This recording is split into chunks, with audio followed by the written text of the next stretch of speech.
you guys, I was burnt out. I was like, I mentally and spiritually, I was not it. I was not at my best.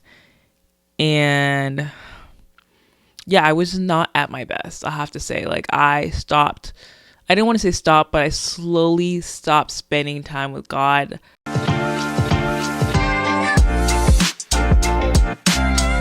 Hey you guys, what's up? My name's Tanisha and welcome to What's the Word? So you guys, I know, it's been months, and I feel like so much has changed. I feel like just a lot of things have been going on in my life, like a lot of good things and a lot of life lessons, y'all. Like, I was thinking about it earlier before I was gonna record. I was like, God, like, what am I gonna? And then I'm like, wait, I have so much to tell you guys, and wisdom and the things that I had to learn, things that I've endured. And I'm recording this a week after the whole Charlie Kirk assassination, being martyred, honestly, which is crazy. Like this year has been crazy, I have to say. And I just have a lot to say. But I can't do it in 1 month. But I just want to give you guys an update on my life and what this is going to look like for the next few months. So as you guys see, I have braces, yo. I have braces. I know, it's crazy. So, yeah, like, let's go into it. So one thing I actually had a fear of was getting braces as a kid, and I had so many opportunities to get braces from like 13 years old. I can only remember 13, and my mom was like, I will pay it for you, my job will pay this for you. And I literally was just like, no, Mom, I do not want to get made fun of. I do not want to get bullied because of braces. And that around that time the show Brace Face came out, so I'm just like, I'm not going to be that girl. No way. Ain't no way people about to call me Brace Face. And I'm not gonna lie, I do regret it. But hey, there's a time for everything, right? So I got braces, and I'm gonna have them for about a year and 6 months, so 18 months. And I am loving it, honestly. I was gonna get the retainers. Not retainers, I was gonna get the Invisalign. But for some reason the braces was like, I don't know, it was like popping up to me. And I decided to go for the braces. And yeah, and I don't regret it because now I don't have to keep taking them out. I don't have to keep like having to remember to put the back on, because if you have the if you have to wear Invisalign, you have to remember to keep putting it back on when you eat, and you have to wear it throughout the whole day. And I feel like maybe I might forget, and I wanted to get the benefit of braces and getting my teeth straightened. I wanted to have the best results, if that makes sense. And I felt like braces was the best way, and I didn't have to think about it. And whew, I don't even know where to start, you guys. So it's been 5 months, and these 5 months I started working a job full time. And I feel like because I was working full time, and I was also I was also going to school as well. It was a lot. And eventually God had to tell me to move to part-time, right? And it was something I did not want to do, because I was like, I don't want to lose out on my money and the paychecks. I want to prove something to my family. And it was just a lot. Like, I'm probably going to have another video on this or maybe I should just talk about it now, about like the effects. I feel like I actually should talk about this right now. Like, you guys, I have to say that if you're someone who like, I have to say this because sometimes we want the paycheck, we want to do the 9 to 5, and I see so many people doing it, hustling, especially in New England, Boston, like it's really a hustle culture. And our bills are expensive out here, more expensive than other places, and the southern states. I wanted to do what everybody else is doing. If they were working, I see all these nurses working 9 to 5 doubles. Nursing students are working are in school and they're at work full time and they got kids. I'm like, I can do that too. And you guys, I was burnt out. I was like, I mentally and spiritually, I was not at my best. And yeah, I was not at my best. I have to say, like, I didn't want to say stop, but I slowly stopped spending time with God. Like, I used to spend, it was more of like 2 hours, 1 hour to like 15, to a point where I was like, I'm too tired. I came home, I was like, I'm too tired. And I'm like, I can't even be mad at people. Not mad, but I can't even judge people who work in 9 to 5 and they have a hard time connecting with God. Like, I can't even blame them at this point. That's how I was feeling. And I used to not think this way. Obviously, I never looked down on anybody, but I always had the importance of spending time with God. But when I was just like working, school, just prioritizing my grades, and it was just, I felt like a robot. I really felt like a robot. And I don't want to be like, having a 9 to 5 is terrible.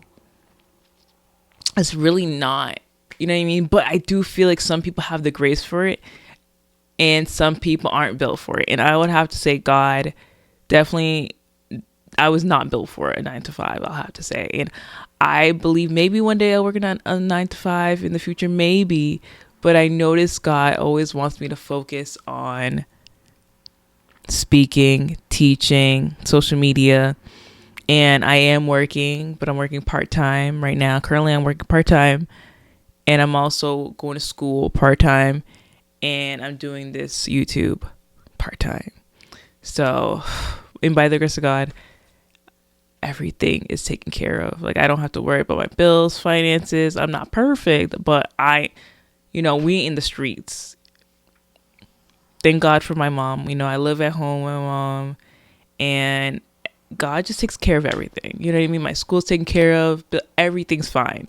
And like, I just want to say that if you're that person who knows God is tugging you at, maybe changing your hours, or maybe God just wants you to put more time, give him more time in the morning, at night, like, definitely do it. Because when you get burnt out, like, I wasn't even burnt out. I was more of like, I was spiritually dead. I was like weak. I feel like I'm being dramatic with the spiritually dead part, but I felt weak. I felt drained. Like, because I was not spiritually strong, I was slowly getting back to my old habits. You know what I mean? Things like, I was tempted to do things that I haven't been tempted doing before. You know what I mean? I had desires to do certain things where like the old me would like, no, I'm not going to do that. I'm not going to do that. And it was just a lot. Like, I knew right then and there, like, I needed Jesus. I needed Jesus to help me to get things done, because it was starting this whole YouTube channel, this podcast was never on my own strength. It was God's strength, right? And I was just inspired so much. Again, the Charlie Kirk, the shooting, assassination, and some other content creators were talking about, like, if you are not walking in your purpose, then, you're going to be like, what's the word? He had, what did he say? It was like a video of him putting water into a drainer. Right? And the water obviously is going through the drainer. And he's like, this is you in your 9 to 5. Hey guys, I feel like I did not explain that clip well, so I decided to post the video that inspired me, and I feel like he does such a better job explaining it, and I really hope it inspires you. I'm going to play it right now. This is your 9 to 5 job. You work 40 hours a week. Yeah, you collect the check, but it's not aligned with your purpose. It's not aligned with your dreams. It's not aligned with the vision that God gave you. Now, you might tithe your 10%, but the other 90, it's going straight down the drain. It's getting wasted, and you just barely surviving. But you know what you do? You pray. You ask God for increase. You ask God for overflow. You ask God to bless you. But here's what you don't understand. God cannot multiply and bless something that was never designed to hold. So you know what he does? He gives you dreams. He gives you visions. He gives you solutions and business ideas for the marketplace. And at first you get excited. You start thinking about how fulfilled and how much joy and how much purpose this would bring to you if you actually acted on them. And you start fantasizing about these visions and these dreams. But then you start to realize that this requires faith. This requires a risk. This requires walking in the unknown. And so then those lies, they start coming in. And you start to tell yourself, I'm not good enough. I'm not qualified. I'm not ready. It's going to cost too much. It's too expensive. I don't have the time to learn that. I'm too shy to put myself out there. People going to laugh at me. People going to judge me. And you know what you do? Put those dreams, you put those visions back down. You stay complacent at your 9 to 5. Keep collecting your paycheck. You keep tithing your 10%. And that other 90% is going right down the drain. But that dream, that vision that God gave you, see this was designed to be filled. This was designed to collect. And this was also designed to overflow. Not just so you have enough provision, but so that you can finally be a blessing to the people that you love and the people that are around you. I love my job. You know, I work in the mental health field, and it's awesome. But at the same time, I know my strengths. You know what I mean? I love speaking. I love teaching. I love the Bible. Those are my strengths. And this is where I'm happy. This is where I'm content. This is where I'm fulfilled. I am so fulfilled here. You guys have no idea how happy and excited I am to record videos, to edit them, to post it. Like, it's really, thank you for technology. Thank you, honestly. And at the same time, I just realized, like, yeah, I was able to get the money from it. I was able to get a car, you guys. Oh, I have so much to update you guys on. So much. I was able to get a car, a good car. Like, I got, it was like I got a, what is it? A rooftop, touch screen. It was a sports car, black. Like, I got my ideal car, and it's like underneath my budget, my range. You know what I mean? It's not a luxury car, but it's nice. You know what I mean? And I'm able to go to places now, meet up with my friends. I was able to travel. These past few months, I was able to go to Georgia. I was able to go to Maine with my friends. I went to San Francisco. I traveled to LA with my cousin, Georgia, Atlanta. You know, I had abundance of fun, right? But doing all these things, traveling, getting the car, buying clothes, buying shoes, sneakers, all that things did not fulfill me. You know what I mean? It did not fulfill me. Yes, I was getting a paycheck. Yes, I was paying my bills. Yes, I was buying things that I could, I was buying all the things, getting my hair did. Right now I don't have my nails done, but like, I just did not want to wait.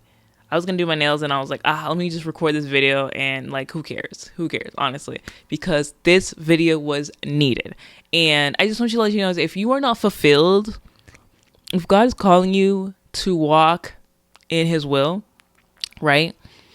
And you're not walking in your will, maybe you're called to start, I don't know, writing that book, doing that podcast, doing that YouTube, whatever it is, and you're not walking in it, and you're walking in disobedience, you're going to feel drained.